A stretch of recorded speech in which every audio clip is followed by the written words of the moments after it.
ხელი ხაზი ბრუნდება. Რა თქმა უნდა, ტელეკომპანია კავკასიის პირდაპირ ეთერში დაჩგძელიშვილი ალექსანდრე ელისაშვილი ვართ სტუდიაში. არა, მარტო ჩვენ არა ვართ სტუდიაში. წამყვანები ჩვენ ვართ და ქალბატონი ლია მუხაშაურია. ლია მუხაშაურია არასამთავრობო ორგანიზაციის ადამიანის უფლებათა პრიორიტეტის აღმასრულებელი დირექტორია. ჩვენი სტუმარი საღამოშტობის მოგესალმებით. საღამოშტობის. თქვენ აი მსოფლებში ხშირად დადიოდით ხოლმე მე ვიცი, მე ერთი კარალეთი, მეორე ექსკისი. აი ის ტიპი რო იყო, გოჩაშვილი, შემთხვევით ხო არ იცნობთ იმას? არა, არ მქონია ბედნიერება მას პირადად შევხედროდი. იმიტომ რომ იქ სადაც მე დავდიოდი და ადამიანები, ვისაც მე ვხვდებოდი, ცხადია, არ გულისხმობდა, რომ ეს ადამიანი უნდა გადამყროდა სადმე გზაზე, მე საარჩევნო კამპანიის ფარგლებში არ დავდიოდი ამ სოფლებში და ამიტომ ჯერ არ მქონია ეს ბედნიერება. გუშინ ბარიერი მქონდა და იგშელობდით და ეკაკვესტაზე მთქვა რომ მე იურისტი არა ვარ და არ ვიციო, მაგრამ ნუ თლათ ისე მართებულად არ მეჩვენებაო, რომ ადმინისტრაციული სასჯელი შეუფარდეს. მაგარი ამბავია, ხო, კარალიში ცხვით შემოწმება იყო 4 დაიჭირეს ქართული ოცნებიდან, 2 იმიდან რა ქვია ადგილობრივი ხელისუფლების საჯარო მოხელებიდეს. ერთი აქედან არის ტიპი, რომელმაც მესამე ცდის შედეგად საბა წიწიკაშვილს სცემა. როგორ აი მესამეჯერ, ერთხელ, ორჯერ ვერ მოხერხია თუ? არა, ხელს უშლიდა და საბამ თქვა რომ მეო გავერიდეო ერთხელ, ორჯერ და ნუ მესამედ მივარ და სამი ტიპი ურტყავდა საბა წიწიკაშვილს, ჟურნალისტს, ქართლიჯის რედაქტორს. X11 კიდევ სხვა გაილახა ოპერატორს, მაგრამ კადრებში ძალიან ნათლად ჩანს, ვინ ურტყავდა, სამი ტიპი მივარდა. დააგდეს საბა და შეზგდნენ ზემოდან. დააკავეს აქედან ერთი. ის ორი რა იყო, იმათი დარტყმული არ ითვლება, ნიჩურტა ქონდა თუ როგორ არის ეს ამბავი ვერ გავიგე და თუ საბამ პატეა. ხო, საბამ შეუნდო, რაღაც ასეთი რა არ მსმენია და მეორე ამბავი, ადმინისტრაციული პატიმრობა 15 დღიანი რამდენად შესაბამისი სასჯელია აი მაგ რაღაცის. სხვათა შორის ეგ მართლაც ძალიან საყურადღებო ამბავი იყო და ნუ ჯერ ერთი რაოდენობას რო თავი დავანებოთ აქეთ 4, იმიტომ რომ არ შეიძლება ის ადამიანები, ვინც იქ ჩავიდნენ საარჩევნო კამპანიის პროცესში და შეხვედრას ატარებდნენ, რა თქმა უნდა, ისინი არ შეიძლება იყვნენ იქ აურზაურის დებოშის და უწესრიგობის მომწყობები და ისინი იყვნენ ჩაყენებული ავტომატურად იმ მდგომარეობაში, როდესაც თავს იცავდნენ და აუცილებელი მოგერიების ფარგლებშიც კი შეიძლება ჩაითვალოს, რომ ისინი მოქმედებდნენ, მაგრამ როდესაც აი ესეთი მიკერძოებულია ასეთ შემთხვევაში მართლმსაჯულება სამწუხაროდ ბრჭყალებში უნდა მოვიხსენიოთ, ეს არის პირდაპირი სიგნალი იმისათვის, რომ სხვა საჯარო მოხელებს, რომელსაც მსგავსი დავალება აქვთ, ხელისუფლებამ მისცეს წინასწარ იმუნიტეტი, წინასწარ ინდულგენცია გამოუწეროს, რომ აი თუ მაინდა-მაინც კადრებში აღმოჩნდებით, თუ ასეთ დანაშაულს ჩაიდენთ, აი მაქსიმუმ ეს არის სასჯელი, რაც შეიძლება თქვენს წინააღმდეგ იყოს გამოყენებული. ხო, ეს ძალიან აშკარა არის, მაშინ როდესაც სახელმწიფო მოხელეს ორმაგად და სამმაგად მეტი პასუხისმგებლობა ეკისრება ამ შემთხვევაში. ნუ ერთი იმის გამო, რომ სამსახურში უნდა ბრძანდებოდეს იმ დროს და იმ ადგილას არ უნდა ყოფილიყო და ხელფასი იღებს, მე ეჭვი მაქვს, რომ არ დაუკავებდნენ იმ დღის განაცდურს. მეორე, მისი მოვალეობა იყო სრულიად საწინააღმდეგო იმისი, რაც ჩვენ ვნახეთ, ანუ მას უნდა დაეცვა მედია, იმიტომ რომ ადგილობრივი თვითმმართველობის და საჯარო მოხელის პირდაპირ კონსტიტუციური მოვალეობა ეგ არის, თორემ მე და თქვენ არა გვაქვს არანაირი მოვალეობა მედიას დავეხმაროთ და ხელი შეუწყოთ თავისი მოვალეობის შესრულებაში და მესამე, სად იყო ამ დროს პოლიცია და რას აკეთებდა ადგილობრივი პოლიცია. სხვათა შორის ძალიან საყურადღებო იყო და მე თქვენთან მოусმინე საბა წიწიკაშვილს, რომელმაც თქვა, რომ კალაძე დაახლოებით 1 კვირა იყო გორის რაიონის სოფლებში ამ პერიოდისთვის და ყველგან ატარებდა შეხვედრებს. ანუ ადგილობრივი ხელისუფლება, ადგილობრივი პოლიცია უკვე იყო ძალიან კარგად ინფორმირებული ამ შეხვედრების თაობაზე და თუ ვიღაცას მართლაც სუბიექტურად ადამიანურად ერთი წუთით რო დაუშვათ, რომ აქვს მიუღებლობა კალაძის ან ქართული ოცნების წარმომადგენლების, სწორედ იმისთვის ვუხდით პოლიციას ხელფას და იმიტოზისის საბიუჯეტო ანაზღაურებაზე, რომ აი ასეთი არაკეთილმოსურნი ადამიანების აგრესიისგან და თავდასხმისგან დაიცვას ისინი და მათი შეკრება, მათი შეხვედრა ჩატარდეს მშვიდობიანად და ყოველგვარი მსგავსი ექსცესი იყოს თავიდან აცილებული. ამიტომ აქ ორმაგი პასუხისმგებლობა უნდა დაკისრებოდა და ეს არის, რა თქმა უნდა, სრულიად შეუსაბამო და ეს არის სრულიად ცხადი სიგნალი სხვა დანარჩენი საჯარო მოხელებისთვის. ასეთ დროს მე კიდევ ერთხელ გავიმეორებ, ყველა შესაძლებლობას ვიყენებ, რომ ასეთი ქმედების ჩამდენ ადამიანებს, ან ვისაც ხვალდაზე მოუწევს მსგავსი რამის ჩადენა, ვუთხრა, რომ ეს არის უმძიმესი სახელმწიფო და პოლიტიკური ხასიათის დანაშაული, სისხლის სამართლის წესით დასჯადი ქმედება, ბატონებო და ემანდ ფრთხილად იყავით, იმიტომ რომ თუ დღეს დღევანდელი ხელისუფლება პასუხისმგებაში არ მიქცენ, თან ეს პასუხისმგებლობა იქნება ესეთი არასერიოზული, შეუსაბამო და სრულიად არაადეკვატური, ეს იმას არ ნიშნავს, რომ ხვალზე 5 წლის შემდეგ, 10 წლის შემდეგ არ იქნება შესაძლებელი ამ პასუხისმგებლობის დადგომა. ამიტომ ეს ძალიან საყურადღებოა, რომ ყველამ ძალიან კარგად გაითავისოს. ამისა, ბატონი ბასიშვილი ამის სიამაყითაც საუბრობდა იმაზე, რომ ისე უნდა ისე მოიქცნენ, როგორც უნდა მოქცეულიყვნენ, ტრებივით მის უსამტრებივით დახვდნენ და იქ იყო მთელი რიგი ტექსტები. ხო, ცხადია, სულაც არ გამჩენი ოპტიმიზმისა. არანაირ ოპტიმიზმს არ გვაძლევს იმ თვალსაზრისით, რომ თქვათ თქვენეთქიმს არ იყოს ხელისუფლება, ეს ადგილობრივი იქნებოდა საკანონმდებლო ხელისუფლება შეასრულებს თავის პირდაპირ მოვალეობას და თქვათ რაღაცნაირად გამიჯნავს, თუ კი არსებობს რა თქმა უნდა, ესე დაპირისპირო ძალიან მეეჭობა აქ რაღაც ორხრივ დაპირისპირებასთან.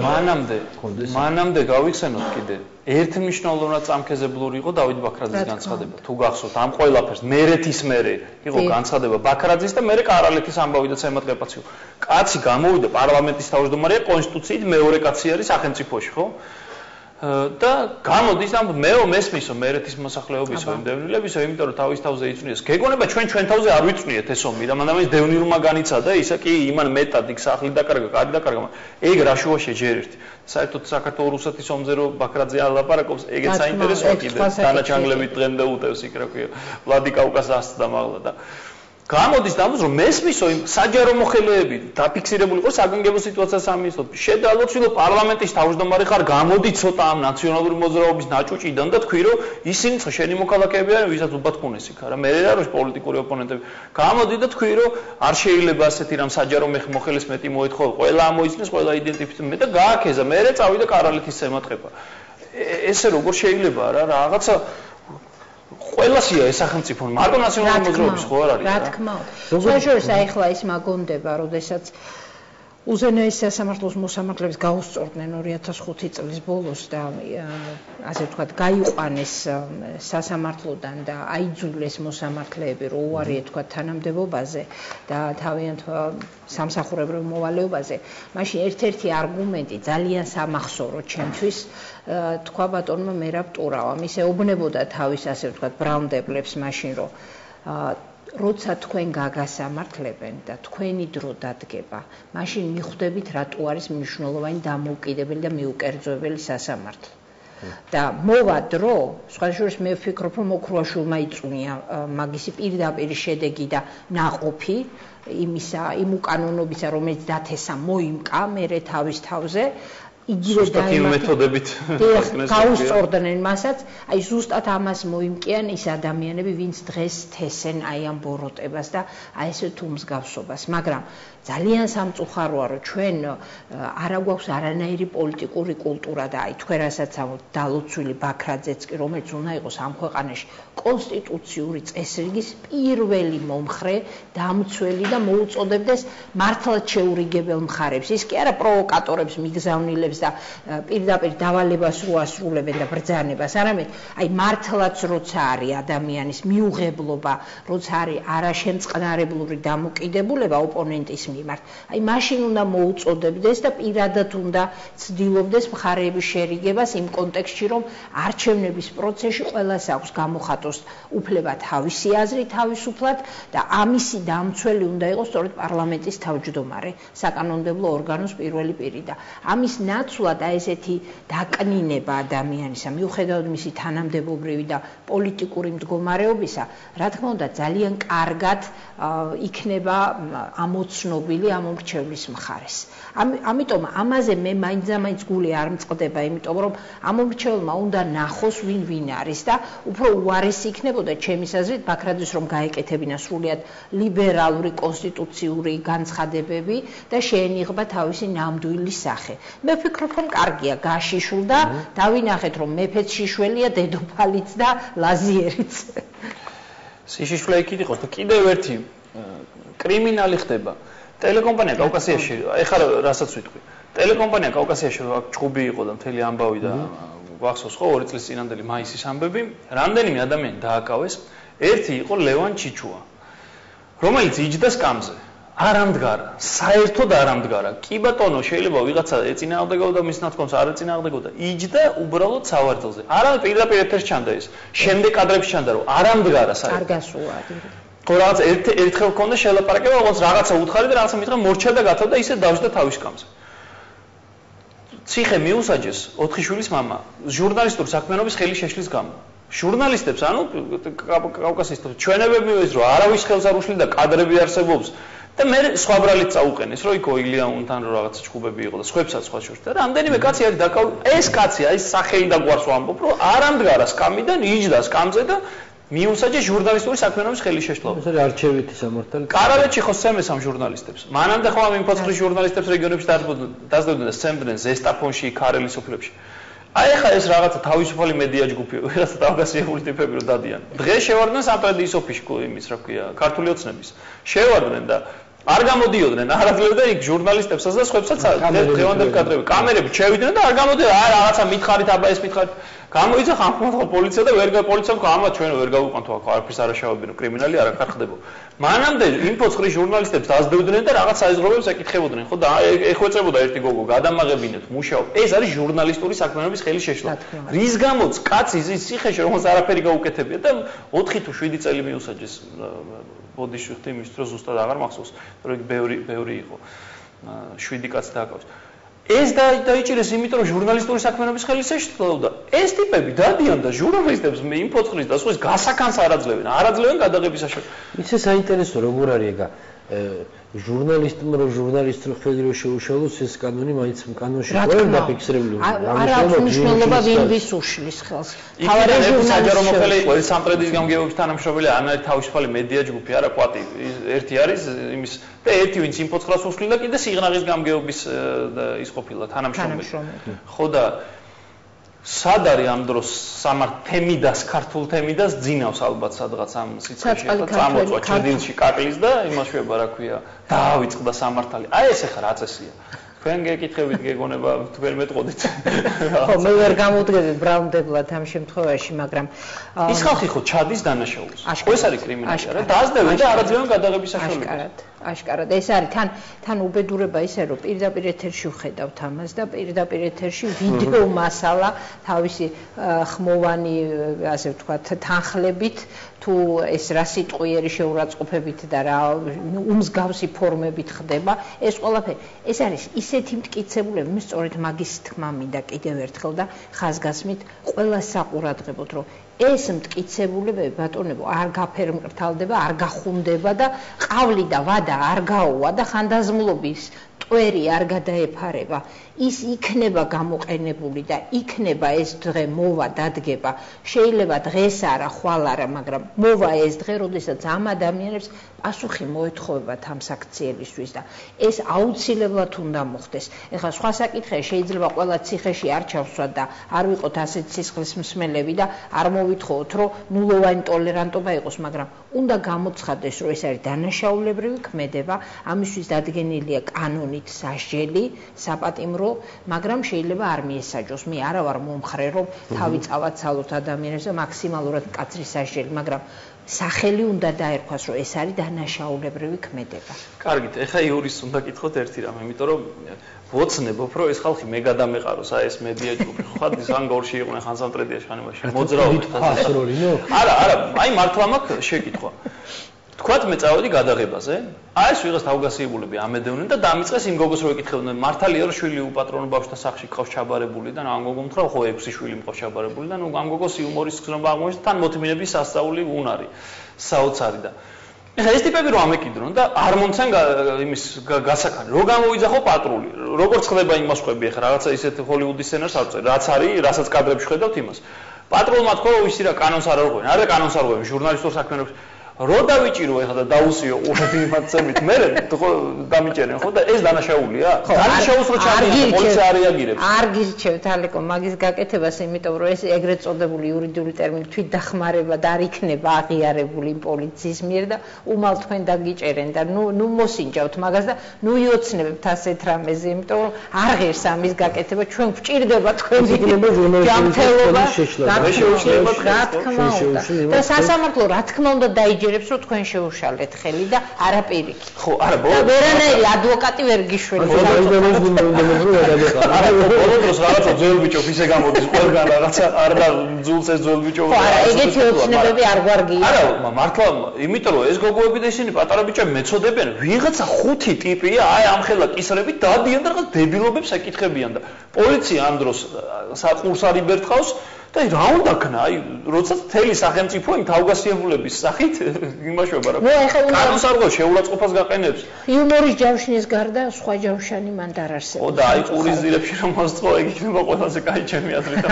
პრინციპში აი ხა დაპირისპირებაზე საუბრობთ, ხო? სამოქალაქო დაპირისპირებაზე. სამოქალაქო დაპირისპირება არ იწყება როგორც წესი პირდაპირ თქვათ იქ რაღაც ყუმბარების როლით და სისხლის ზღვრით.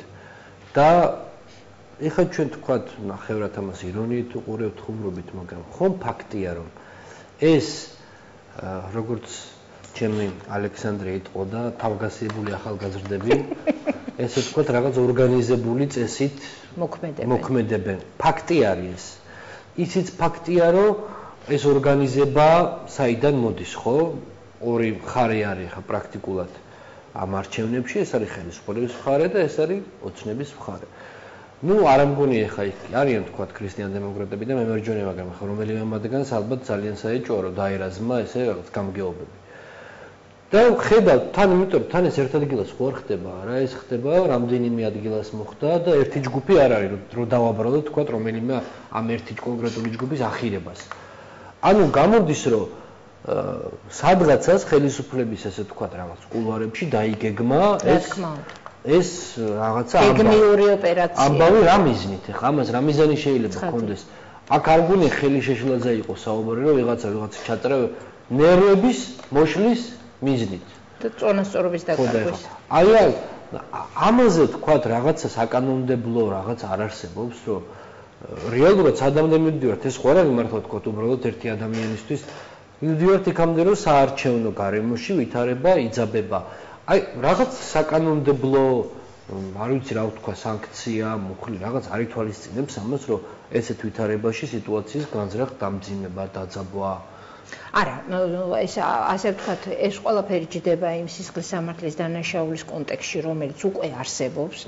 უბრალოდ სხვა საქმეა რომ მას არავინ არ იყენებს და ეხლა რა შეიძლება მართლა ამის წინააღმდეგ გავაკეთოთ. მე ძალიან დიდი სოლიდარობა მინდა გამოუცხადო იმ ჟურნალისტებს, რომლებმაც პარლამენტის წინ და იუსტიციის სამინისტროს წინ მოაწყვეს საპროტესტო აქცია, იმიტომ რომ ამაზე უფრო თვალსაჩინო საპროტესტო მტკიცებულება იმისი რომ აი მედია არ არის თავისუფალი და განსაკუთრებით კრიტიკულ სიტუაციაში როცა საარჩევნო პროცესები ასე აქტიურ ფაზაშია შესული აი ესეთი აქციები გაცილებით უფრო ძლავრი იარაღია ვიდრე იგივე ის მეთოდები რომელსაც პატივცემული ალექსანდრე გვთავაზობს ამიტომ მე მინდა მოუწოდო ყველა ჟურნალისტს მიუხედავად იმისა ვიღაცა გახდა ამის მსხვერპლი გახდება არ გახდება მეტი სოლიდარობა, იმიტომ რომ მადლობა ღმერთს თქვენმა სოლიდარობამ ამ ქვეყანაში უახლოეს წარსულში დაგვარწმუნა, რომ რაღაცების მიღწევა შეიძლება. მართლა ძალიან განსხვავებული ხმა არის ჟურნალისტის ხმა, როცა ის პროტესტს აცხადებს და ორგანიზებულად და იურისტების ხმა და უფლებადამცველების ხმა, როდესაც ისინიც ასევე ორგანიზებულად აპროტესტებენ რაღაცას და თუ ეს ორი პროტესტი იქნება ერთი მიმართულებით, მე ასევე მინდა ჩემს კოლეგებს მოუწოდო, რომ შეუერთდეთ ჟურნალისტთა ამ საპროტესტო აქციას და ის უნდა იმართებოდეს მე მგონი პრაქტიკულად ყოველ დღე იმ მოთხოვნით რომ მოგვეცით მუშაობის საშუალება, იმიტომ რომ ეხლა კრიტიკულად მნიშვნელოვანია სწორედ ჟურნალისტების საქმიანობა, იმიტომ რომ ჩვენ ამომრჩევლები და საზოგადოება მხოლოდ ინფორმაციის საფუძველზე გავაკეთებთ ინფორმირებულ არჩევანს. ეხლა ეგ სხვა საკითხია, რომ აი ასეთ ექსტრემალურ სიტუაციაში გაკეთებული ვიდეო რეპორტაჟები ძალიან ბევრს ეუბნება მაყურებელს და საზოგადოებას, მაგრამ რა თქმა უნდა საპროტესტო აქციები ძალიან კარგია რომ დაიწყო და ის უნდა გაგრძელდეს და ის უნდა გაგრძელდეს ყოველდღე და იმდენად, რამდენადაც ეს არის აუცილებელი. კარგით, მოდით ისტორიას გადავალოთ თვალი. ჩემი აზრით ეს ხელისუფლებისთვის პოლიტიკურადაც წამგებიანია. თან ვინ და სააკაშვილმა უნდა იცოდეს. კარგად რომ ყველაზე უღიმღამო ნიუსი, ახლა ძალიან ტექნიკურ ჟურნალისტურ ენაზე ვიტყვი. ნიუსი არის ყველაზე უფერული და უინტერესო პოლიტიკოსების შეხვედრა წინასაარჩევნო დამომრჩევლებთან. მიედიან და უყვებიან ზღაპრებს, ზირთა ამას გავაკეთებ, შენ ახლა მხარი დამიჭირე, მე აი ნახე რეებ გავაკეთო ესა ისა. ჩვეულებრივი ამბავია, ყველაზე არის არასაინტერესო რამ და ამ არასაინტერესო რამის ხელისუფლების აი ეს რაღაც ქვების როლაც ემატყება ხდის ძალიან საინტერესოს. და ტექნიკურად ვსაუბრობ, ეხლა ტექნიკურ საინტერესო ჯანდაბა ასეთ საინტერესოებს, მაგრამ ტექნიკურ ამბავს ვამბობ და ეს ხდება ძალიან განში, რამდენი გადაცემა მეუძღვენით და რაღაცა აი ყურადღებისაგანში და ვინ და სააკაშვილმა უნდა იცოდეს ეს, იმიტომ რომ ყოველთვის იცლებოდა ძალიან მაგარი პიარის მწოდნეა სააკაშვილი, ნიუს მეიკერია, აკეთებს ახალ ამბებს და აი 2003 წლიდან როგორ წავიდოდა არაფრისგან ამბავს შექმნი და წნეთში ავარდებოდა სადღაც იმას ამას და მოდი ერთ-ერთი ასეთი ამბავი გამოვიდა პირდაპირ ის როგორ აქ დეჟავიუ რო გქონდა ქვების როლა ნაციონალური მოძრაობა მაშინ ისეთი იყო რა ქვია ქვებს მას ესროდნენ და ეს ამბავი გავიხსენოთ ბოლნიში 2003 წელს როგორ იყო ქვების ბადროს ყორცნაში გაჯიბრება პოლიტიკური ბადროს ყორცნაში და ესე იგი ვინ და როგორ უშლიდა ხელს მაშინ ოპოზიციურ გაერთიანებას ნაციონალურ მოძრაობას ხელისუფლების მოსვლაში მოდით ეს ვნახოთ სოფო ჯაბაურის სიუჟეტში და შემდეგ დავუბრუნდეთ ეთერში და სტუდიაში და განვაგრძოთ საუბარი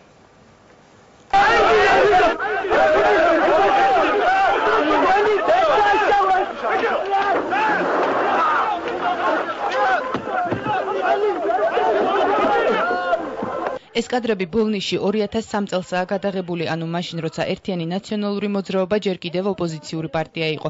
შევარდნაძის ხელისუფლება კი ძალაუფლების შენარჩუნებას ცდილობდა. 2012 წელს კარალეცსა და გორის რაიონის რამდენიმე სოფელში მომხდარი ინციდენტების შემდეგ სოციალურ ქსელებში ოპოზიციურ პოლიტიკურ ძალასთან ქვებით ბრძოლის ამსახველი კიდევ ერთი ვიდეო გავრცელდა. როგორც ირკვევა, ოპოზიციონერების საჯარო დამცირების ან ფიზიკური დაზიანების მიმართული მცდელობები ახალი არ არის.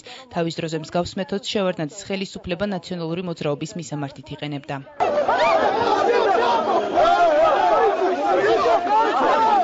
რუსთავიორის სიუჟეტიდან, რომლის ავტორი ახლა უკვე პრეზიდენტ მიხეილ სააკაშვილის ადმინისტრაციის უფროსის მოადგილე ირმა ნადირაშვილია, ვიგებთ, რომ ნაციონალური მოძრაობა მხოლოდ ამომრჩევლებთან შეხვედრის გამო დაისაჯა. სიუჟეტის მიხედვით სააკაშვილმა ბოლნიში 200-მდე აქტივისტით ჩაიყვანა, რომელთა ნაწილი შეიარაღებული იყო. მოსახლეობა სააკაშვილის გუნდის წევრებს ქვების სროლით დახვდა. ასე მოექცა ხელისუფლება ნაციონალურ მოძრაობას მხოლოდ იმიტომ, რომ მათ ბოლნისის რაიონში ამომრჩეველთან შეხვედრა უნდათ. მიხეილ სააკაშვილმა თბილისიდან 200-მდე აქტივისტი ჩაიყვანა. მათ შორის იყვნენ შეიარაღებული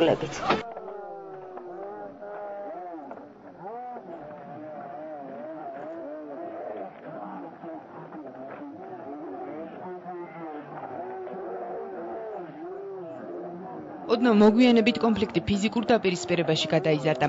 კადრებში კარგად ჩანს დათა ახალაია, რომელიც ვარდების რევოლუციის შემდეგ რამდენიმე ძალოვან უწყებაში მაღალ თანამდებობებს იკავებდა. მაშინ დათა ახალაია ნაციონალური მოძრაობის აქტივისტი იყო და ოპოზიციური პარტიის ღონისძიებებში აქტიურად მონაწილეობდა.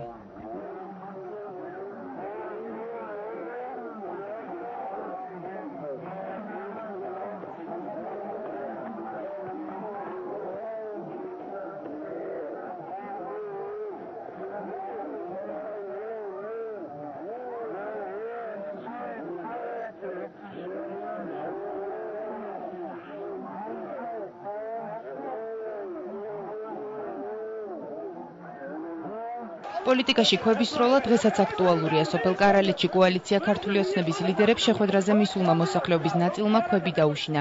ინციდენტის დროს 13 ადამიანი დაშავდა. დაპირისპირება პოლიციის ჩარევის გარეშე მას შემდეგ დასრულდა, რაც კოალიციის წარმომადგენლებმა კარალეთი დატოვეს. ბოლნისის შემთხვევაში დაპირისპირების ადგილზე სამართალდამცავებიც იმყოფებოდნენ. ტელეკომპანია კავკასიის არქივში ინახება ვიდეო მასალა, სადაც კარგად ჩანს, რომ ნაციონალური მოძრაობის წევრები მაშინ სამართალდამცავებთან დაპირისპირებას არ მოერიდნენ. დაზარალდა რამდენიმე პოლიციელი. ოპოზიციის წარმომადგენლების დაკავების ან მათთვის ფიზიკური დაზიანების მიყენების შემთხვევაში პოლიციის წარმომადგენლებს ოპოზიციის ლიდერი მიხეილ სააკაშვილი გადათელვით დაემუქრა. მაგრამ მინდა გავარკვიო ყველა პოლიციელი, მინდა გავარკვიო ნარჩევაშვილი, მინდა გავარკვიო ქვეყნის მთავარი ყველაზე სტაჟიანი პოლიციელი შევარდნაძე. თუ ერთ ადამიანს მაინც ერთი თვა ჩამოვარდება, თუ ერთი რეპრესია მაინც განხორციელდება, თუ რომელიმე დაგავე რომელიმე პოლიციის გამოყენებაში, პირადად მე მიშა სააკაშვილი ათასობით მომხრეებთან შევა და გადავქერავი პოლიციას, რომელიც უგემრობა. ბოლნისის ინციდენტზე პასუხისმგებლობა სააკაშვილმა შევარდნაძის ხელისუფლებას დააკისრა. მეორე მხარე კი სააკაშვილის მიერ მოწყობილ პროვოკაციაზე საუბრობდა. ოცნება გააკეთეს მაგას. ვიდა სააკაშვილის ხალხმა. ისინი ამბობენ რომ თქვენ ახლა როგორ გადაუდა? საქმე გადავკეთეთ გადაკეთო რო გუდობოდა კაცო? ასეთი რამე არ მოუფიქრებია გიტლერს გერმანიაში და მე არ ვიცი შევარდნაძე ამის შემდეგ როგორ უნდა შეხედოს ადამიანის თვალებში, როგორ უნდა შეხედოს განათლების მინისტრს, რომელსაც სკოლიდან გამოუყენეს ბავშვები და დაუყენეს მანქანების წინ. მე ასეთი რამე მართლა არ მინახავს ტელევიზორშიც კი. ბოლნისი წესრიგია. მიშიკო, დაიმახსოვრე, რასაც ბოლნისიდან წაიღებ. სამოქალაქო დაპირისპირების თავიდან ასაცილებლად სააკაშვილმა ედუარდ შევარდნაძეს გონივრული გადაწყვეტილებების მიღებისკენ მოუწოდა. მიმართვაში სააკაშვილმა ყოფილ პრეზიდენტს ოკუპირებული ტერიტორიებით შეახსენა და შეიარაღებული დაპირისპირების თავიდან ასაცილებლად თანამდებობიდან გადადგომისკენ მოუწოდა. მთავრობამ გადაწყვიტა ღიად ოფიციალურად დაგვიპირისპიროს სამართალდამცავი ორგანოები და შეიარაღებული რაზმები. მე მოუხმობ პრეზიდენტ შევარდნაძეს გონიერებისკენ და მე მინდა უთხრა მას. თქვენ ბატონო პრეზიდენტო, დაკარგეთ საქართველოს 1/13. ახლა თქვენ აპირებთ თქვენი სკამის შესანარჩუნებლად. იმისი რაც დაგვრჩა, იმის აფეთქებას და საბოლოოდ განადგურებას. არ ღირს თქვენი სკამი იმათ, რომ ამ სკამს გადააყოლოთ საქართველოს სამოქალაქო მშვიდობა, ერთაშორის ნორმალური ურთიერთობა და თითოეული ქვეყნის თითოეული მოქალაქის მომავალი. ძალიან საინტერესო გამოსვლა იყო ეს ბოლო, რითიც დასრულდა და მე ურჩევდი ბატონ პრეზიდენტს, ეხალხო პრეზიდენტს, რომ კიდევ ერთხელ ენახა თავისივე გამოსვლა და გაითვალისწინებინა რა. საარქივო კლასიკურ ჩანაწერებს გადაავლოს ხოლმე თვალი. ერთ-ერთია ის ამბავი რა და მომკალით ქვამეს როლეთ თუ გინდათ. ერთ-ერთი როგორც იყოს განათლების მინისტრს არ შეერწყვა ქუთაისში. ცენტრალური მოედანი რო არ დაეთმოდა გამოიყენეს თაკარამზეში ვამღერეს ბავშვის ბაღის ბავშვები გამოიყენეს და შაშკინს არ შეერწყვა ისე შეერწყვა შაშკინს რომ ჯარი ჩაიბარა.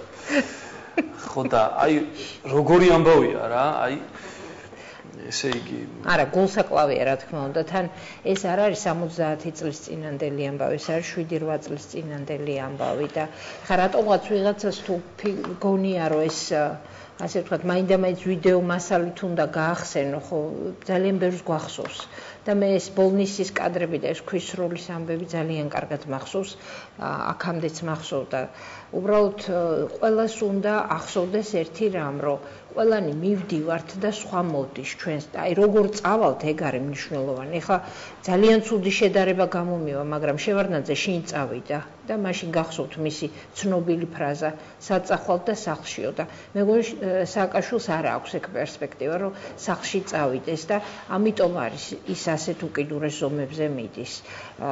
მე პირადად მგონია რომ მას ეს აქვს სრულად გაცნობიერებული და აი ამ პრეზუმპციიდან ამოდის და აქედან ამოდის ერთი მიღწევა მაინც ასეთი პოლიტიკაა. ოპოზიცია იმ სიტყვებით არ საუბრობს როგორ დგას ის რიტორიკა არ აქვს როგორი რიტორიკაც ჰქონდა სააკაშვილს ხო შეუკრიბავ ხალხს და მოვალ და გადაგთელავთ იმ პოლიტიკას. თუმცა არის სხვა ცვლილება ციცი ახლა ფიქრობდი და არის სერიოზული განვითარება თუ რა დავერქვა ფასეულობათა დამახინჯების თვალსაზრისით. აი თქვენ ბრძანებით არასამთავრობო სექტორის წარმომადგენელი კარგა ხანია. და ვიცი რომ ვიცი რა შრომა სჭირდება იმას რომ შეინახო ესე ვთქვათ არასამთავრობო ორგანიზაცია, უნდა წერო გრანტები, მოიპოვო თანხები, მერე იმუშაო, განახორციელო და მთელი ისტორია არის.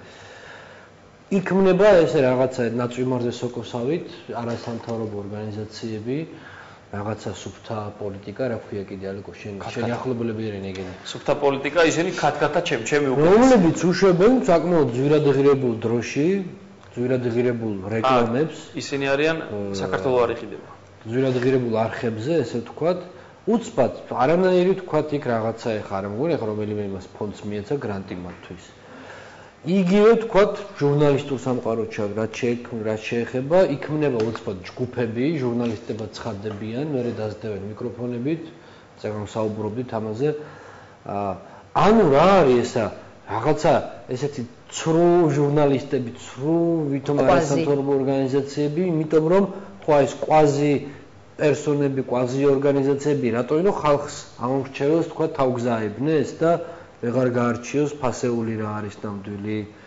რამდენად იმოქმედებს ეს, რამდენად იმუშავებს თქვენზე ეს ყველაფერი? არა, მე ვფიქრობ, რომ უკუ შედეგს მოუტანს იმას, ვინც ეს დაგეგმა და ვინც ამას ახორციელებს, ამის თქმა მინდოდა კიდევ ერთხელ, იმიტომ რომ მე მგონი ამომრჩეველმა და ქართულმა საზოგადოებამ ისეთი ჭკუა ისწავლა ბოლო 20 წლის მანძილზე, მე მაინც ვფიქრობ, რომ ადამიანებმა ძალიან ბევრი ჩვენც ვისწავლეთ და სხვებმაც ისწავლეს.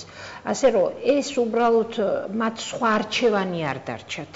იმ პოლიტიკოსებს, ვინც ახლა უკვე მართლა ხავს ებღაუჭება, სხვა არჩევანი მათ არ აქვთ, სხვა შესაძლებლობა თავის გადასარჩენად არ აქვთ. ამიტომ ისინი ყველაფერზე სწავლენ და მათი ეს ქმედება და მათი ეს ბრჭყალებში თავგანწირვა უფრო მეტად მაფიქრებინებს, რომ მათ ნამდვილად ზედმიწევნით კარგად იციან, რაც უნდა დააქვთ საქმე. ეხლა ეს ჩვენ ვარაუდობთ, რომ ვინ მისცემს ხმას, რამდენი დაუჭერს კვავინდებურად მხარს, მაგრამ მათ ხომ პირადად შიგნით გულის გულში ძალიან კარგად იციან, როგორია მათი მდგომარეობა და მათ მიმართ საზოგადოების დამოკიდებულება. რაც არ უნდა გააყალბონ საზოგადოებისთვის სოციოლოგიური გამოკითხვები, შედეგები, ნამდვილი შედეგები ვიღაცამ, ვინც დაუკვეთა, ნამდვილად იცის. და ამიტომ არ არის გასაკვირი ეს უკიდურესი ზომა. ამიტომ არის მნიშვნელოვანი, რომ მედიამ მაქსიმუმი გააკეთოს იმისთვის, რომ საზოგადოებრივი დაპირისპირება ავიცილოთ თავიდან. ავიცილოთ თავიდან ის, რომ ერთმანეთს გადავეკიდოთ რაღაცა ცრუ კვაზი პოლიტიკური მოტივებით, მოსაზრებებით, იმიტომ რომ ამ პატარა ქვეყანაში ყველამ უნდა გავაგრძელოთ ცხოვრება. მიუხედავად იმისა, ხელისუფლებაში ვიქნებით, თუ ვიქნებით ოპოზიციაში. მაყურებელი შევიყვანოთ დღეს რა ჩაგრავთ მაყურებელს და არა და ზარები გვაქვს დიდი ბოდიშის მოხდით დაგვიანებული შესაძლებლობისთვის მაყურებელს მიმართავ გისმენთ ეთერში ხართ თქვენ რას ფიქრობთ აი ამ ინციდენტებზე და როგორი მოლოდინი გაქვთ თქვენ პირადად გისმენთ ეთერში ხართ მოგესალმებით მოგესალმებით დღეს ვინც ბიძინა ივანიშვილის წინააღმდეგ იბრძვის, ის იბრძვის საქართველოს მომავლის წინააღმდეგ და ქართული ეთნოსის წინააღმდეგ. ეს ადამიანები გულნამცეცა დაბალი, როგორ ვთქვათ, მახათის სინდრომით შეპყრობილი ადამიანები არიან. მათ არ აქვს სამშობლოს განცდა. ამ ხელისუფლებამ რა მდგომარეობამდეც მიიყვანა საქართველო, ამას თუ ვერ ხედავენ, ისინი ფსიქიატრის კომპეტენცია არიან გარკვეულწილად. და თუ გავითვალისწინებს იმას, რომ თავდაუზო გავიშრომით ამ ხელისუფლებამ ჩვენი სამშობლო გაიყვანა ზოგიერთ საკითხთან მიმართებაში პირველ ადგილზე, მაშინ საერთოდ უნდა ამ ხელისუფლებას უსურვოთ მოუსწავლეთში წასვლა. ჩვენ პირველ ადგილზე ვართ ჩვენ ბავშვთა სიკვდილიანობით ევროპაში. პირველ ადგილზე ვართ 162 ქვეყანას შორის ჩრდილოვანი ეკონომიკის მოცულობით. პირველ ადგილზე ვართ პატიმართა რაოდენობით ევროპაში. ეს ადამიანები ხელისუფლებას და ის ადამიანები, ვინც დღეს ხელისუფლებას ემხრობიან, არიან საქართველოს მტრები. არ აქვს სამშობლოს განცდა. კარგით, გასაგებია. მაგარი რამე ვანამერამიშვილო გამოვიდა ჭრდილიდან, ძალიან მაგარ რაღაცებს ამბობს მოკლედ რა. ერთ რამე დღირს მისი ყურება.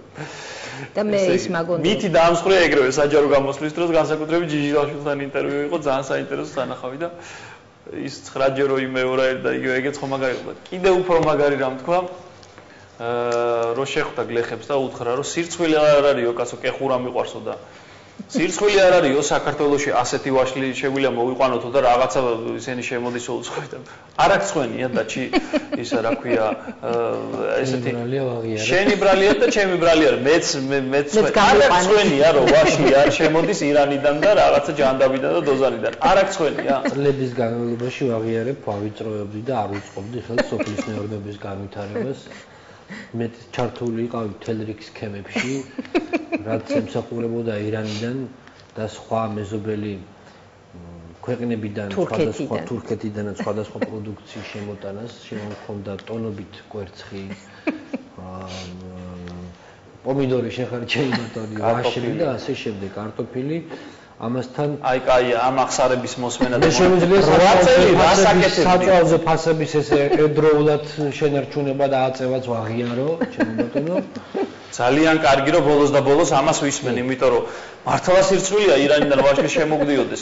აწელი ხელისუფლებაში ხარ და კიდე მემეუბრები სირცხვილიაო ესე რა ქვია. ეცელს გეტყვი წლების განმავლობაში არ ვაძლევდი საშუალებას ვანონ ერაბიშვილს. ასევე მთავრობის სხვა წევრებს რომ მათ განევითარებინათ ესეთი შენი ვაშლი ქონდა ირანში შემოსატანი ირანული ვაშლი აი გაიხსნა ყველაფერი ნათელი გახდა თავის გაიხსნა რა მინდა გითხრა რომ ეს სიტუაციას არ შეცვლით ვერაფერსაც ვერ დავაკლებთ ჯერმოდა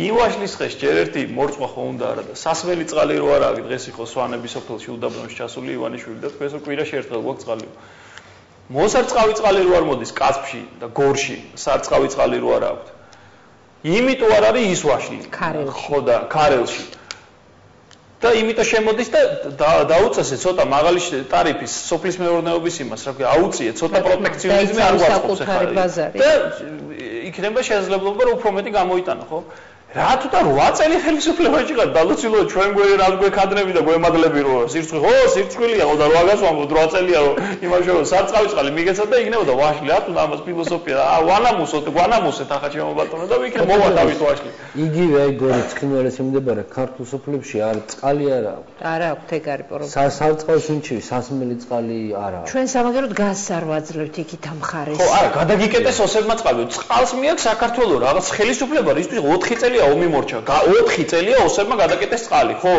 ისინი არიან რა ქვია მაჩვია ის კოკოითიც და ეხა ვინც აიჩიეს გასაგებია ცუდი ტიპები არიან მაგრამ ბიჭო რომდენ ხანს ველოდოთ ეხა იმას რომ ხასიათზე მოვლენა წყალს გამოუშვებენ რაღაცა მილი აიღე მიაბი ლაზიკას და რაღაცებს რო აშენებს სარწყავი წყალი მილი გამოიყვანე აგე ლაზიკება და იმოშება ხო და სირცხვილი შენ დაჩი რომ ის რა ქვია და კიდე რა სოფლის მეურნეობა და ვაშლი უნდა ქონოდა ის ბიჭი რო იყო ვაშ და იმას თუთას ვერ არჩევდა ერთმანეთისგან სოფლის მეურნეობის მინისტრი რო იყო თუთას და ატამს და ვაშს ვერ გაარჩევდა ერთმანეთისგან ხო დედამამალ ძროხებს ვერ არჩევდა დედამამალი ძროხო სხვა რიგი დადებითი თვისებები ქონდა სხვათა შორის გასკდა პრემიების ნაზიდის სახში უკვე პარტიული ერთგულების თვალსაზრისით და ესე მარტივად სამაგეროდ იმ პრემიებით ბევრ ვაშლს ყიდულობდა მე ვიცი ეგ ამბავი და ბოლო რა გახდა იმპულსი ისევ საქართველოში არ ხარჯა რა იყოთ რა ხო ერთი სულელკომე დაკრანდა საზღვარგარეთ გავარდნენ მილნებაში და არ ხარჯავენ აქ მიდიან და იქ იმოშებიან რა ქვია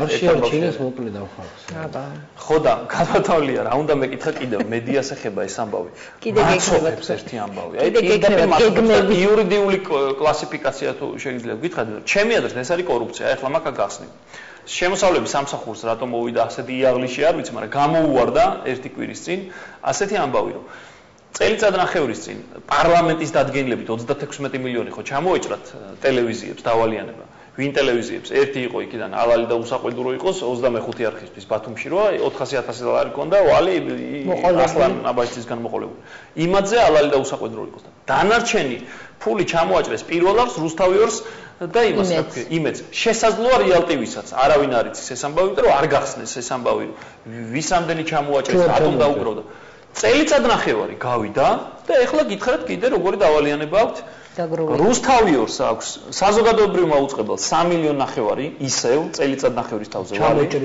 ჩამოჭრის მერე ახალ ამბავს ვამბობ ერთი კვირის წინ დადო შემოსავლების სამსახური და მერე გააკრეს მაგრამ ეს ხმა შეინახა ეს დაასკრინშოტა ასე ვთქვათ 3 მილიონი ნახევარი აქვს საზოგადოებრივმა უწყებელს რუსთავიორს 5 მილიონი ნახევარი და იმედის მადანახეთ 14 მილიონი ლარი აქვს იმედს ეხლა ამბავს გეტყვი და ჩამოჭრის ამბავი რომ მიდიოდა პავლე კუბლაშვილმა და იმათმა ცინიკურად გითხრეს რომ თქვენცო დაგეგროვებინათ და დავალიანებავ და თქვენ ჩამოგაჭრიდო. ეხლა გითხრათ ამბავი. ხო ჩამოაჭრეს. ერთი თვის თავზე 2500 ლარი ჩამოგაჭრეს ანგარიშიდან, ინკასო დაგვადეს და ჩამოგაჭრეს. და მეორე დღეს 2 ლარი და 15 თეთრი დაავიწყდა თურმე ჩამოჭრა და კიდე ინკასო დაგვადეს. 2 დღე გადარიცხვა გადმორიცხვა არ ხდებოდა, გაგვიჩერეს ანგარიში. 2 ლარი და 15 თეთრის გამო დავალიანება გაქვთ. თუ ერთი დავალიანება რო გაითქვა არ ქონდა არანაირი, რა დროზე ადრე ჩამოგაჭრეს. ვინ გვაცლის დავალიანების დაგროვებას და მაიმუნობას და მამაძაღლობას? აი ამ ტიპებს ესენი როგორც ჩანს გადასახადი კონსტიტუციურ სიუჟეტში არ არიან. აი თქვენ ჩემი აზრი ეს არის მამალი კორუფცია. ეს ტიპები შედან გადასახადებს არ იხდიან და მარტო იმაში ეზიდებიან ფულს იმაში რა ქვია სტუდიაში. ხო და რა ქვია ამას იურიდიულად, როდესაც ადამიანები, ტელეკომპანიები არ იხდიან გადასახადებს. აბა როგორ აგროვებენ 14 მილიონი როგორ უნდა დააგროვო? აი რა ქვია ამას? იურიდიულად როგორ ისჭება და ჯერ აქვია და როგორ ისჭება ეს როგორ უნდა დაისახოს? ხო, ეგ ძალიან თვალსაჩინო მაგალითია იმისი, რომ ქვეყანაში კორუფცია არა მხოლოდ ელიტურია, იმიტომ რომ ეხლა ელიტურად ვერ ჩაითვლება, როდესაც სამი მაუწყებელია სულ თითებზე ჩამოსართვლელი ყავს, ხო ეს ტელევიზიები ამ რანგის და როდესაც აქედან სამი ახერხებს და აი ამდენ მილიონიან დავალიანებას აუდის აგროვებს და მე არანაირი პასუხისმგებლობა არავის არ ეკისრება, რა თქმა უნდა ეს არის კორუფცია, ეს არის რა თქმა უნდა დანაშაული, რომელსაც სახელმწიფო უშვებს, ნებას რთავს და სასჯელს და სანქციას არ იყენებს. ამიტომ ეს ძალიან თვალსაჩინო მაგალითია იმისა, რომ ამ ქვეყანაში კორუფციაზე უფრო ცუდი მდგომარეობაა. ეს არის ის, რომ ერთისთვის კანონი არსებობს და მეორისთვის არა. კორუფცია ცოტა სხვა რამეა, როდესაც კანონის გვერდისავლა ხდება. აქ უარესი შემთხვევა, როდესაც ვიღაცისთვის საგადასახადო კოდექსი არის აუცდენელი პასუხისმგებლობის საფუძველი და ვიღაცისთვის მილიონების დაგროვების საშუალება ისე, რომ ამ მილიონებს მერე არ იხდის და სახელმწიფო მას პატიობს. ეს არის პირდაპირი დანაშაულებრივი ურთიერთობა სახელისუფლებასა და აი ამ სუბიექტებს შორის. კორუფციის დროს ხდება კანონის გვერდისავლა და აქ უბრალოდ კანონი არ არსებობს. აი უკანონობის სრული ფიერვერკი. ერთი დღე რო გადამიცდეს თელასის გადახდა, მეორე დღეს არიან ჩემსვეთთან ამოსულები თელასის ხალხი და არ იკავო. ისევე როგორც გაზის და წყლის. ხო, და ეხოწები შეინჭირება მაცალ ჩავდივარ ხოლმე ეკვე გადავიხდი. ნუ მეც კაი ბოთევა რომ ერთი დღე აუცილებლად ვაცილებ ხოლმე ისე ხდება მერევა ის 10 მომდის შუქისა და ერთი დღე რო გადამიცდეს დილით არიან ამოსულები იმასთან რა ქვია სვეტან იმათ მათ რაკნან კარგით ეგეთი საშინელი სამსახური აქვს მაგრამ ხო ხდება ეს ამბავი არა ეს გადასახადები მიბული მობლი ეს ტიპები ის რა ქვია გიორგი არველაძე იმით რა ქვია ჯერ ის არ ყოფნის ბორდელი როა გახსნილ რესპუბლიკის მოედანს და სუტინერობით რო ამღედა კაცი დაკავებული დადასტურებული ამბავია ეს ამბავი და იმიტომ ამბავი რო უშვებს ხოლმე იმ არხზე ახლა ნუ ეგ 14 მილიონი დააგროვა და კაციშვილი პასუხს არ თქოს. 2 ლარი და 14 მილიონი თავს უღაღათ 3 წლის მანძილზე. ესე გამოდის რომ არაფერი არ გადაუხდია. არაფერი არ გადაუხდია, ხო წელიწად ნახევარში დააგროვეს ეს ამბავი 36 მილიონი ჯერითი ვის რამდენი ქონდა არ იმას არაფერს არ იხდიან. არაფერს არ გადაიწვა და მეორე დღეს ფონდის ის და გიჭრის იმას. ამ დროს ყავს ჩვენ კომისია კომუნიკაციების ეროვნული მარეგულირება, ყავს საგადასახადო, ყავს კონტროლის პალატა, ძვირფასი და ასეთი ჩასაფრებული და ასეთი ფხიზელი და ამ დროს ამდენი მილიონი დაუგროვდა. ანუ ვიღაცისთვის კანონი არსებობს ამ ქვეყანაში, ვიღაცისთვის არ არსებობს. ეს კორუფციაზე უარესი მდგომარეობა. კორუფციის დროს კანონი მეტნაკლებად არსებობს და ეს გამოდის რომ კანონგარეშე არსებული ტელევიზიებია. ამიტომ ნუ გვიკვირს რომ ისინი აჩვენებენ სრულიად სხვა რამეს, რეალობა იქ არის სრულიად სხვაგვარი და სხვა რეალობას უყურებთ იმ არხებზე, რომელსაც თქვენ როგორც ბრძანებთ 2 ლარზე ცოტა მეტ თანხასაც კი არა. 2 ლარი და 15 თეთრის გამო ორჯერ ეს არის ძალიან თვალსაჩინო ინფორმაცია მაყურებლისთვის, რომ იცოდეს ვის უნდა უყუროს და ვის არა. კარგით, ჩვენ თემას რო დაუბრუნდეთ, ჩვენ ჟურნალისტი ძირთად ყველა დაუზარელი ყავს, მაგრამ ნინო კვირკვია არ დაიზარა თაკარა სიცხეში და მოქალაქეები გამოკითხა თბილისში, რას ფიქრობენ ამ სამოქალაქო დაპირისპირების ალბათ ღმერთთან დაგვიფაროს ამას უამბობ, მაგრამ მე არ მიცემია ოპოზიციური პარტიის აქტივისტები ხო ხელი საჯარო მოხელეებს ხედავდით იქ და ამ ინციდენტების გამო მოკლედ ყველანი შევშფოთდით ალბათ ვისაც ქვეყანა ედარდება და ბედზე გული შესტკივა ამ ქვეყნის, ყველა შეშფოთებული იყო იმ ცემატყეებით და ლამის სისხლი დაიღვარა ღმერთმა დაგვიფაროს. ქვარო, ეხლა მე იმხელა ქვარო თავში მომხვედრო და სულს გავაფრთხობდი, ხო და იქ კალაძის დაცვა და იძაბა იარაღი ამოიღო და აი წკიბზე იყო ისინიც კიდე კაი რომ გამოეცალდნენ და არის მასკნის. ხო და მოქალაქეების აზრი მოვისმინოთ, მოდით გვირგვიან ნინო გვირგვიას გამოგითხო ვნახოთ და შემდეგ უკვე შევაჯამოთ ჩვენი საუბარი გისმენთ. გისმენთ კი არა და სიუჟეტია ეთერში. რატომ ხდება დაპირისპირება ოპოზიციური პარტიების შეხვედრების დროს მოსახლეობასთან? მე დაპირისპირებული არავისთან არ ვარ და პოლიტიკაში საერთოდ არ ვერები. იცი რატო ხდება? არაფრის გამკეთებელები არ არიან. რამდენი ხანია ლაპარაკობენ, მაგრამ რას აკეთებენ? კონკრეტულად არაფერს.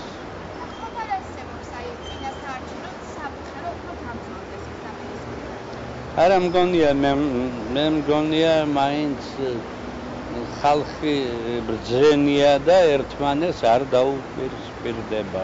სხვადასხვა პიროვნებას სხვადასხვა წარმოდგენა აქვს, სხვადასხვა აზრი აქვს, სხვადასხვა გაგება აქვს. ეხლა ასეთა სხვადასხვაობის გამო ხდება ალბათ, მე ესე მგონია. რა ვიცი, რა გითხრათ, ცხოვრება ისეთი რთულია, რომ ძალაუნებრივად ხდება ასეთი დაპირისპირებები. და ხომ არ არის საფრთხე, რომ წინასაარჩევნოდ გაიზარდოს დაპირისპირება და სამოქალაქო დაპირისპირებაში გადაიზარდოს? არა, უფლისნებით არ იქნება ასე. მე ის მაგვირებს, რომ რატო ერთმანეთს ლანძღავენ, როგორც პოზიცია, ისე ოპოზიცია. აი ლანძღვა იწევს და დაპირისპირებას. თუ არჩევნებში წესერად ჩაიარა, არ უნდა გაიზარდოს დაპირისპირებაში, არც ერთ შემთხვევაში. რატო ხდება და ალბათ არასწორი პოლიტიკური ამბებია და საერთოდ ჯობია რომ მშვიდობიანად მოგვარდეს ყველაფერი. მე მგონია ეგ არის ხალხის ცნობიერება ამათვე საკითხში. ზოგი მარიცი, ზოგი ხმასაყება, ზოგი იმას, ზოგი ჭორებს და მე პოლიტიკასთან ძალიან შორსა ვარ გენცვალე და ბოდიშს გიხდით. მე მგონია ოპოზიციის ბრალია. რა ვიცი ბატონო, ის კი ვიცი რომ ჯერჯერობით სააკაშვილის პარტია იმას უნდა მოვხრათ ხარი.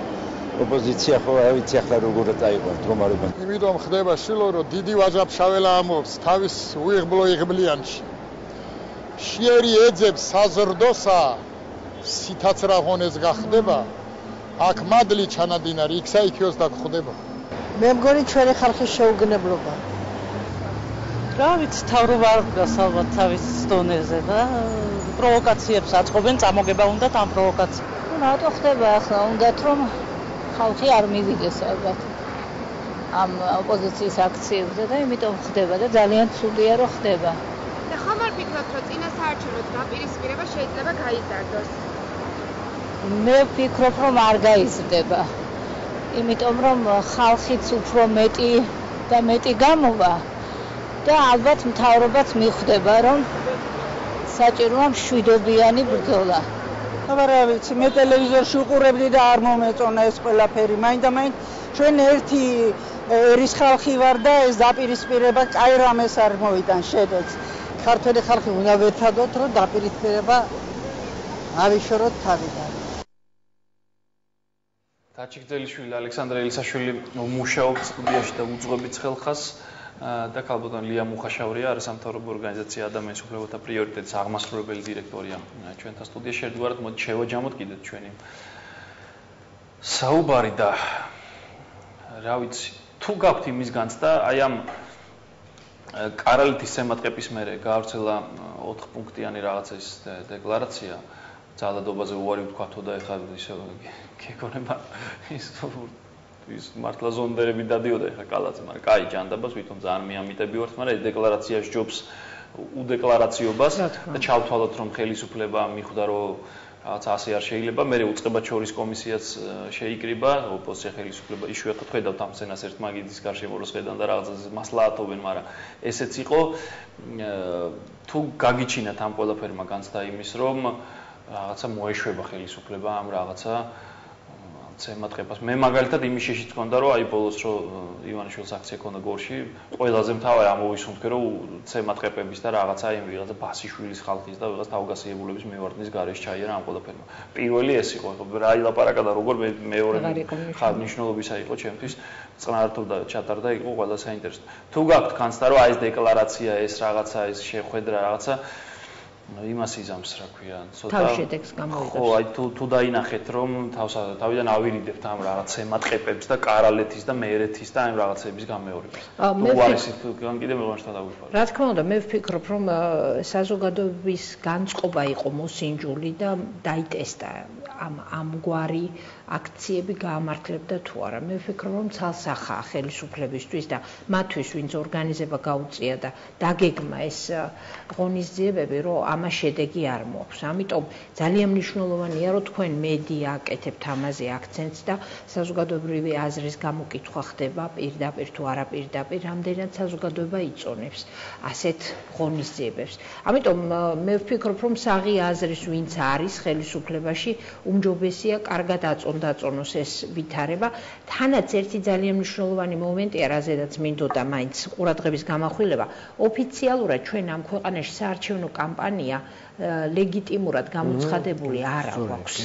და ამ კონტექსტში თუ შევხედავთ, მიუხედავად იმისა, რომ ყველანი უკვე ძალიან თავდადებით ჩაებნენ საარჩევნო კამპანიაში, ოფიციალურად საარჩევნო კამპანია გამოცხადებული არ არის.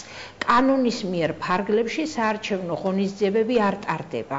ამიტომ ხელისუფლებამ მისცა თავისუფლება ეს გადაედო ბოლო მომენტისათვის, იმიტომ რომ 60 დღე აქვს პრეზიდენტს გამოაცხადოს, 60 დღით ადრე უნდა გამოაცხადოს მან საპარლამენტო არჩევნების დღე დანიშნოს და ამიტომ ეს პერიოდი იყო გამოყენებული სრულიად გეგმაზომიერად ჩემი ვარაუდით ხელისუფლების მხრიდან, რომ მოესინჯათ ასეთი ღონისძიებები საარჩევნო ოფიციალურ საარჩევნო ხანაში ვერ იზამენ ამას? ამას ვერ იზამენ, იმიტომ რომ ეს ძალიან თვალსაჩინო იქნება, ძალიან გამოკვეთილი იქნება ხელისუფლების პასუხისმგებლობა წინა საარჩევნო პერიოდის ასეთ ექსცესებზე. დღეს შეიძლება ხელისუფლებას ჰქონდეს კიდევ თავდასაცავი არგუმენტი და თქვას, რომ პოლიცია იმიტომ არ მივიდა ბატონო, რომ არ არის ეს საარჩევნო კამპანია, არ მიმდინარეობს საარჩევნო კამპანია და ასე შემდეგ. ანუ მათ ეს ძალიან კარგად აქვთ გაცნობიერებული. გარდა ამისა, ძალიან კარგად ჩანს, რომ საზოგადოება უყურებს ამას მშვიდად, რა თქმა უნდა, გარდა იმ ადამიანებისა, ვისი ახლობლებიც არიან უშუალოდ დაზარალებულები და გული ყველა შეგვტკივა, მაგრამ რაც უფრო ნაკლები ადამიანი ჩაერთვება ამ პროცესში და რაც უფრო მეტ ნეიტრალიტეტს შეინარჩუნებენ ადამიანები და თავიანთ პოზიციას გამოხატავენ მშვიდად საარჩევნო ყუთთან მისვლით და აი იმ ბიულეტენის ჩაგდებით და მე ვფიქრობ, რომ უპირატესად ასეთ დასკვნამდე მივიდნენ ადამიანები. თუმცა ქალბატონია, ჩვენ გამოკითხვაში სატელევიზიო ინტერაქტივში 77.9% ამბობს, რომ რეალურია სამოქალაქო დაპირისპირების საფრთხე. ძალიან შემაშფოთებელია ჩემი აზრით ეს.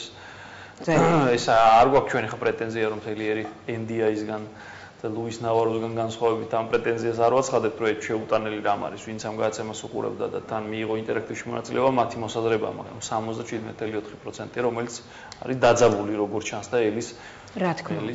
მე მესმის ამ ადამიანების და ეს რაოდენობაც ობიექტურია, ჩემი აზრით, უბრალოდ ცოტა დისტანცირებულად უნდა შევხედოთ ამ ვითარებას, შევხედოთ სასწორის ერთ პინაზე რა გვიდევს, რა თქმა უნდა ემოციები, ვნებათაღელვა, რამდენად გადაწყდება ჩვენი ცხოვრება და ეს ძალიან დიდწილად არის დამოკიდებული იმაზე, რა პოლიტიკური ცვლილება მოხდება, მაგრამ მეორეს მხრივ თუ შევხედავთ, ჩვენ ასეთი ბატალიები ყოველ 4 წელიწადში ერთხელ უნდა გადავიტანოთ, ეს იქნება ჩვენი ცხოვრების ჩვეულებრივი თანმდევი პროცესი და რაც უფრო მშვიდად შევხვდებით მას და რაც უფრო ამას მივიღებთ როგორც ჩვეულებრივ რუტინულ მოვლენას 4 წელიწადში ერთხელ გადასატანს, მით უფრო დარწმუნდებიან პოლიტიკოსებიც, რომ მათთან არ მთავრდება და მათით არ იწყება ეს ქვეყანა და ყველანი ამ ქვეყანაში უნდა დავრჩეთ და ვიცხოვროთ.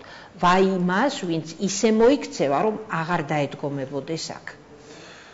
კარგით. მოკლედ სიმშვიდე ვისურვოთ, სადღეგრძელოთი დავამთავროთ, თორე ახლა ჩვენ არც პოლიცია ვართ და არც ის ერთი იდეა მაქვს, სულ გავიძახე, აი ლუის ნავარო ხო ზღაპრებს გვიყვება ხოლმე დრო და დრო. ხო და აგერ ჩემო ბატონო და პოლიციას ივანიშვილი აღარ არის. ყველას ერევა ჩემი შეხლის ეს ივანიშვილი მერაბიშვილი, მას რო ვანო ქვია აქ ივანიშვილი. ივანე, ვანო, აჰა. ხო, რაღაც არის ამაში და მაგრამ ყველაზე მაგარი იყო მერეჩი, ნუ ცუდი ამბავია, მაგრამ ბიძინა ივანიშვილი ჩავიდა მერეჩი და ვინმე ბიძინაშვილი არ ბევდა მის მომხრეებს. აგვარი საარჩევნო სხვა რაღაცა ცოტა ისეთი ამბავი. იქ ბევრი ბიძინაშვილი ცხოვრობს იმ სოფელში. მერეჩი და სოდის და აი ხო ამბობენ რომ 99% მერაბიშვილიც გავიდა ნაციონალურ მოძრაობას დიდი რეიტინგი პოლიციას აქვს. აი ერთი თხოვნამა ყველა სოციოლოგის მიმართ. პოლიციის აქ ამ საქმეს აკეთებს და აპატიოსნებს ამ რეიტინგს პატრული. ერთნიშნულად, ხო? აი ეს რაღაცა ჩაცმულ დახურული ნორმალური ხალხი. ნუ ხანდახან თუ არ დაავალეს და მოისტერეს ხოლმე თავი და ვაიმე დანაშაულს ვერ ხედავ და ასტრამებს თუ არ თქვეს, ძირითადად არიან ძალიან ესეთი პატივსაცემი ადამიანები, უმეტესწილ. კუდის სოდის რეიტინგების გაზომა. თუ პოლიციას ამბობენ, ხო, აი ცალკე სოდის რეიტინგი, კუდის რეიტინგი და პატრულის რეიტინგი. აი ეს იქნება ნამუსიანი ამბავი და აი ესეთ შედეგს მოკლედ ძალიან დიდი სიამოვნებით ნავარო მაინც არ მეხსენები არ შეიძლება ეს ამბავი, ხო? ხო და ქალბატონ ლია მუხაშაურია ადამიანის უფლებათა პრიორიტეტის აღმასრულებელი დირექტორი, იყო დღეს გადაცემის სტუმარი. მშვიდობა ვისურვოთ, წესიერი და პატიოსანი არჩევნები ვისურვოთ მაინც ჩვენ. დაჭიგძელიშვილი და ალექსანდრე ელიცაშვილი უძღვებოდი გადაცემას, ცხელი ხაზი ხვალ დაბრუნდება, ნათია ორველაშვილი და აგერ ალექსანდრე ელიცაშვილი ვიქნებით ისევ წამყვანები. ქალბატონ ლიას დიდი მადლობა, მომავალ შეხვედრამდე.